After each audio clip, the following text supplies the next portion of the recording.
What's up, guys? It's Matt from MLB Marathon. Another video. Some breaking news. Mookie Betts goes to the Dodgers in a 3-team trade involving the Minnesota Twins. There's also a separate trade with the Angels, Joc Pederson. But before we get to all that, just a quick reminder that we're doing a giveaway here on our YouTube channel. 1 copy of MLB The Show, 1 New Era hat, and 1 replica Nike jersey. All up for grabs. All you have to do is be a subscriber on our YouTube channel, and by the beginning of March we'll be choosing 1 winner lucky enough to get those items. Let's dive into this deal though, because we have tons to talk about. So let's get right into this. The Boston Red Sox decided it was the only option for them to give up Mookie Betts. They wanted to get under the tax threshold, and they've been attempting to sign Mookie Betts long term. Mookie wants to hit the free agent market, and he's not ready to extend. He wants multiple teams to have offers on him. He's not going to limit himself to 1 team. So the Red Sox were kind of out of options here, and this is how this all came about. Mookie Betts was traded to the Los Angeles Dodgers, which most of us thought would just be between the Red Sox and the Dodgers, but there was a mystery team, a third sneaky team, the Minnesota Twins. So let's talk this all out. The Dodgers acquired Mookie Betts and David Price. They take on half of David Price's contract, as Boston will be paying the other half, and they also acquire Mookie Betts for 1 year, the remaining of his contract for about $27 million. What do the Red Sox get in return? Well, the headliner of this deal back to Boston was Alex Verdugo, a young kid who's got a lot of talent. He's ready to play now, and I think for most Boston fans, what they're most excited about, with obviously losing Mookie Betts, is getting to see a kid like Alex Verdugo play almost every day. If every day, he should play every day. But more than likely, he'll get his time in Boston. More time than he would have gotten over there in LA. However, what else did they get? Because that would kind of be a light return. Now we have to remember, when we grade these trades, it's still too early. But when a team takes on a contract like David Price, the value of Mookie Betts sinks, because to take on a contract like that, you're not going to get the value you would if you just traded Mookie Betts alone. But what the Red Sox were trying to do, and their end goal was to try and get below that tax threshold, and so adding Mookie Betts and David Price made the most sense for them. If you give a guy Mookie Betts, it entices him to take on a contract like Price. Anyways, the Twins get involved. Kenta Maeda goes to the Twins, and the Twins give up one of their top pitching prospects, Gratterall, who's a high pitching prospect, throws about 102. He's going to Boston in return with Verdugo. So it's Verdugo and Gratterall going to the Red Sox, Betts and Price going to the Dodgers, and the Minnesota Twins getting Kenta Maeda. Wow. This kind of blew up MLB Twitter. It blew up the baseball world, and I'm hearing a lot of heartfelt things from some Red Sox fans. You know, Brian Schoen, he's a writer for MLB Marathon. He's upset, and he has a right to be, because as a Yankee fan, it kills me to say this, but Mookie Betts is the second best player in all of baseball right now, behind Mike Trout. And if he finished his career out there in Boston, he could have easily been one of the best players to ever play in a Red Sox uniform. And to give that up, that's hard. That's hard for any Red Sox fan. The one outlier here is they do get Verdugo. Gratterall's a pitching prospect. Most say more than likely a bullpen arm, depending on how he handles it. But nonetheless, a high pitching prospect going back to Boston in that. And then Maeda with the Twins, you can't go wrong with pitching. Maeda's the guy that's going to eat innings. How healthy can he stay? That's always up for question. But overall, this 3-team trade, I really do like. Now let's take a second and sit back. Let's grade this trade. Is it too early? Yes, it's too early. But like I said, from my perspective, some people I've talked to, here's how I would do it. Now you see right here on the side of the screen, the trade. The Dodgers, they get Mookie Betts and David Price. They had to give up Maeda, so what's their rotation looking like? Kershaw, Buehler, Price. The back end, the 4-5 starter gets a little questionable. Maybe a guy like Dustin May, they get some more playing time. Sure. But you get Mookie Betts. And you get Mookie Betts in a lineup loaded with talent.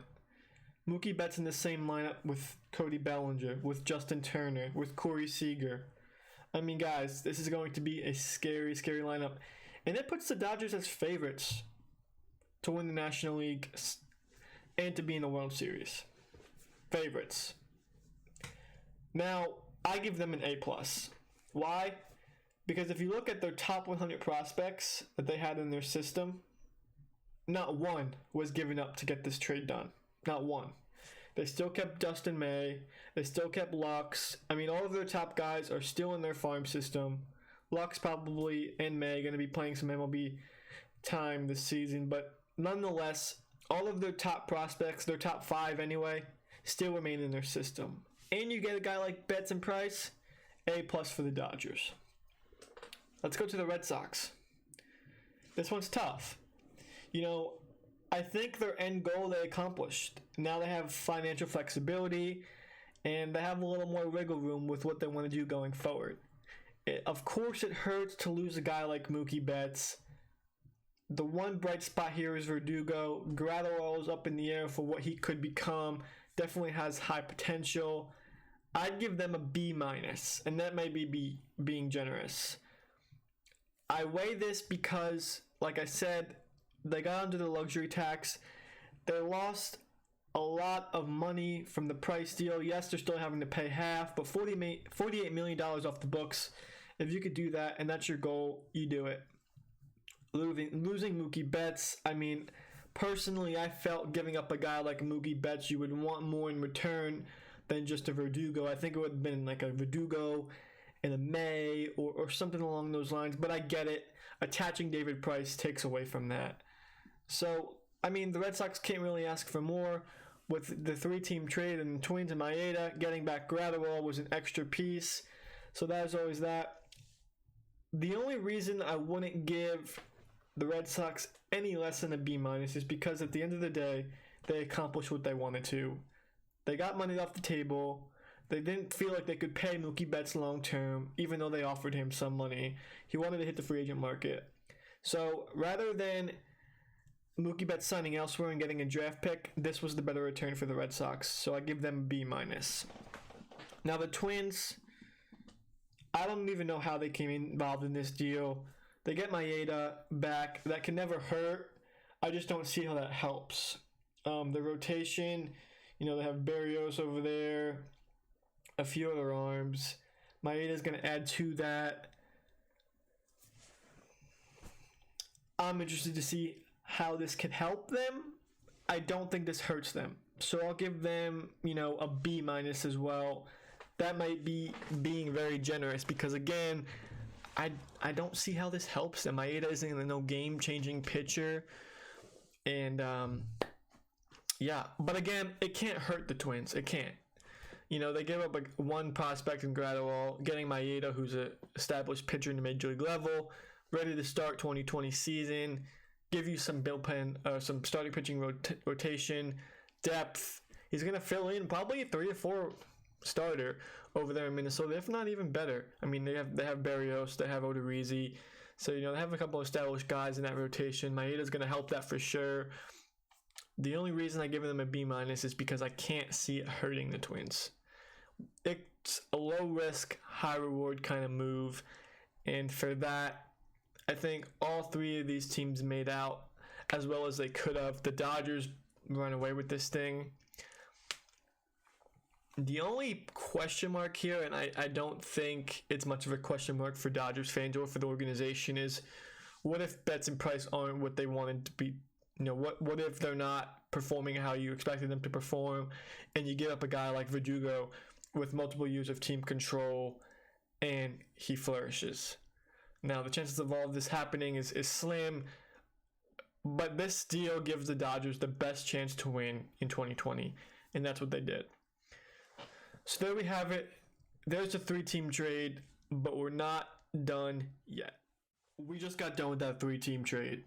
A lot to take in, a lot of pieces to the puzzle. But the Dodgers weren't done. Later that night, last night, Joc Pederson was on the move. Joc Pederson goes to the Los Angeles Angels, and Luis Rengifo goes back to the Dodgers. Rengifo is a middle infield prospect. Not even prospect. He's played at the major league level. A lot of talent, a lot of upside in this kid, and a good piece for the Dodgers to get back.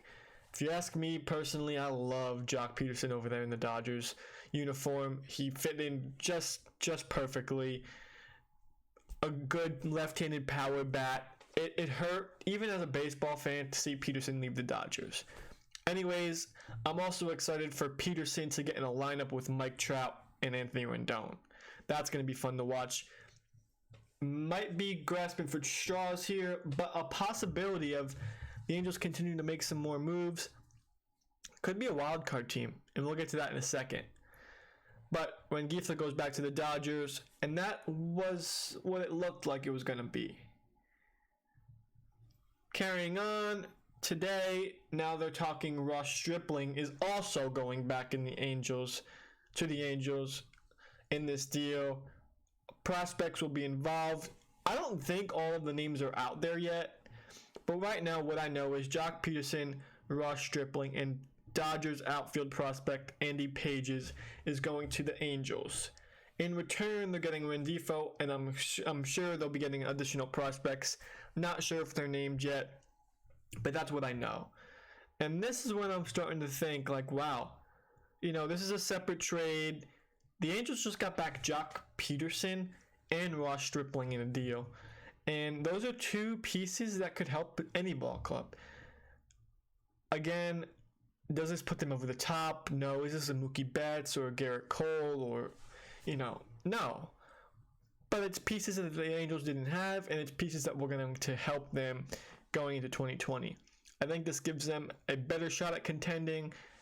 Does it guarantee them a spot? Absolutely not. But Ross Stripling is a young kid who has upside. I think he'll eat innings, to say the least. Pederson's a left-handed power bat who I'm going to be excited to see in the same lineup as Trout and Rendon. And the Dodgers get back a middle infield kid who's got a lot of talent, some other prospects, I'm sure. And there we have it. So, wow. That's a lot. I know that's a lot. But that's going to do it for this video, guys. I know it's a long one, kind of just showing you guys the layout of this deal. Let us know what you think of it. Who wins this deal? Is it too early to say? Dodgers are the winners. Red Sox, Angels, sneaky teams, and the Twins. What do you guys think of this? What does this mean for the National League and some of these divisions that were affected? How about the AL East and the Red Sox? Where do they go from this? Let us know in the comments. Be sure to like this video. Subscribe now to get involved in that giveaway. New Era hat, Nike replica jersey, copy of MLB The Show 20. Thank you guys so much for watching this video. See you guys soon.